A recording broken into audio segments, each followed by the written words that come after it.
نوجوان جوان ہوتا ہے تو اس کی آرزو کیا ہوتی ہے؟ اچھا گھر مل جائے، اچھی گاڑی مل جائے، اچھی بیوی مل جائے اور اڑ کے یورپ چلا جاؤں۔ اس کی زندگی کا یہی منصوبہ ہے۔ کیا بتائیں احباب، کیا کارنامائیاں کر گئے، بی اے کیا، نوکر ہوئے، پینشن ملی اور مر گئے، یہی زندگی۔ اگر میری اور آپ کی زندگی میں اقامت دین نہیں ہے، میری اور آپ کی زندگی کے منصوبہ جات میں، اہداف کے اندر غلبہ اسلام نہیں ہے، اگر میری اور آپ کی زندگی کے اندر اسلام کا لایا ہوا نظام نافذ کرنے کا کوئی منصوبہ نہیں ہے، تو سنیے، اچھی طرح سن لیجئے، ہم صرف اناج کھانے کے لیے پیدا ہوئے ہیں۔ ہمیں اپنی زندگی کی مقصدیت کا نہیں پتا۔ کھانے پینے کے لیے یہ تو جانور بھی پیدا ہوئے ہیں، اشرف المخلوقات ہے، نائب الہی ہے، خلیفۃ اللہ فی الارض ہے، اور اس کا مقصد ہی کوئی نہ ہو، صرف کھانا ہے، پینا ہے، گھر بنانا ہے، یہ کیا مقصد ہوا؟ یہ تو چڑیاں بھی اچھے اچھے گھونسلے بنا لیتی ہیں، یہ تو چیونٹی بھی موسم برسات کے لیے جمع کر لیتی ہے، یہ کوئی کمال نہیں۔ زور طاقت حاصل کر لینا، توانائی حاصل کر لینا، یہ تو بڑے بڑے جنگلی جانوروں کے اندر بڑی توانائیاں اور طاقتیں۔ اشرف کیسے ہے؟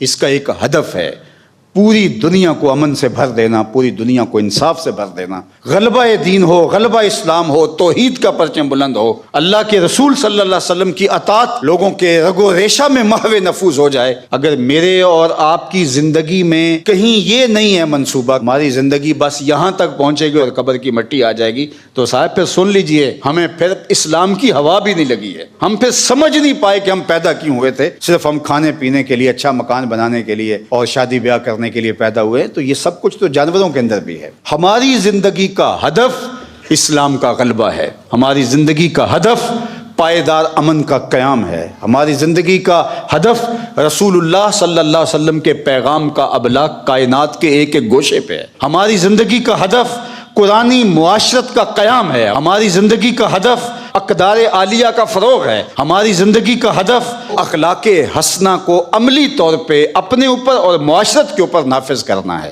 اور ہم اللہ کے بندے بن کے، نائب الہی بن کے اپنی زندگی گزاریں، اور یہ دھرتی اللہ کی امانت ہے، اور اس دھرتی کے اندر اسلام کا غلبہ ہو۔ اگر ہماری زندگی میں کہیں یہ نہیں ہے، نہ کہیں پائپ لائن میں ہے، نہ کہیں عملی طور پہ اب موجود ہے، نہ اس کی طرف ہمارا سفر ہے اور نہ کوئی ارادہ ہے، تو پھر مجھے کہنے دیجئے کہ ہم صرف اناج کھانے کے لیے پیدا ہوئے ہیں، ہمیں کوئی زندگی اور آخرت کی اور دین کی کوئی سمجھ اور فہم ادراک ہے ہی نہیں۔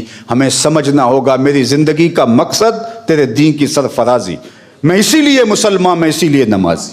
اگر میرا یہ مقصد نہیں ہے تو پھر مجھے سوچنا ہوگا میں کس جگہ پہ کھڑا ہوں۔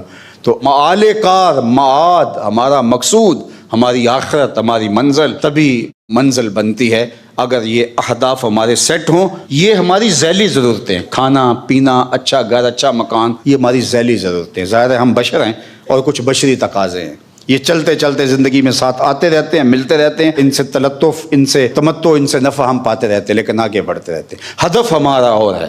ہدف اس کو کہتے ہیں کہ جس کی طرف نظر ہو، جو مرکز نگاہ ہو، جس کو حاصل کرنا آپ کا مقصود ہو۔ اور اللہ کے محبوب علیہ السلام نے فرمایا کہ میری مثال ایسے ہے جیسے کوئی مسافر چند لمحوں کے لیے کسی درخت کے نیچے سستانے کے لیے ٹھہرے۔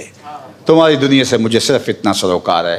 تو آئیے میں اور آپ اپنی زندگی کو دیکھیں کہ ہم کیا کر رہے ہیں، ہمارے اہداف کیا ہیں، اور بچپن سے جو ہی پروان چڑھتے ہیں ہمیں ماں کیا سبق دے رہی ہے کہ بیٹا تو اتنا امیر ہو جائے، تو اڑ کے یورپ چلا جائے، تیرے پاس اتنی دولت ہو، تیرا ایسا گھر ہو، تیرا ایسا بنگلہ ہو، کیا یہ مقصود ہے؟ ہماری ماضی کی مائیں تو یہ نہیں دیتی تھی، وہ تو بچہ پروان چڑھتا تھا تو کہتی تھی تو محمد عربی کا غلام بننا ہے، تو نے اسلام کا مجاہد بننا ہے۔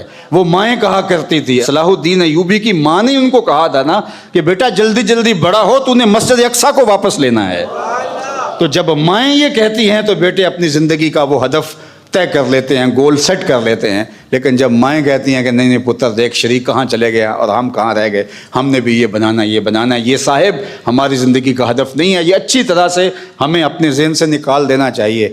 یہ چلتے چلتے راستے کے اندر مل جائے تو بسم اللہ، وہ ایک گاڑی کے پیچھے لکھا تھا مل گئی روزی نہ ملا تو روزہ۔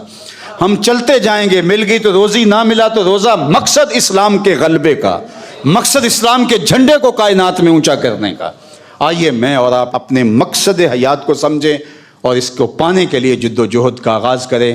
ادارۃ المصطفیٰ، یہ خطبہ جمعہ، ہمارے اہداف، ہمارے طلباء کی تربیت، ہمارا نظم، یہ ایک مربوط مقصد کی خاطر آگے بڑھ رہا ہے۔ اس معاشرت کے اندر جو مادیت زدہ ہے، ہم وہ کامیابی تو شاید حاصل نہیں کر پائے، لیکن الحمدللہ شعور اور فہم اور ادراک کا نور جب آگے بڑھے گا تو حالات اور راستے نکلتے چلے جائیں گے.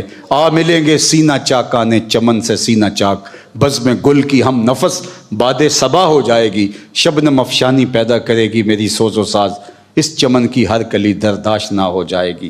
آسمان سحر کے نور سے ہوگا آئینہ پوش، ظلمت رات کی سیماب پا ہو جائے گی، شب گریزاں ہوگی آخر جلوہ خورشید سے، یہ چمن معمور ہوگا نغمہ توحید.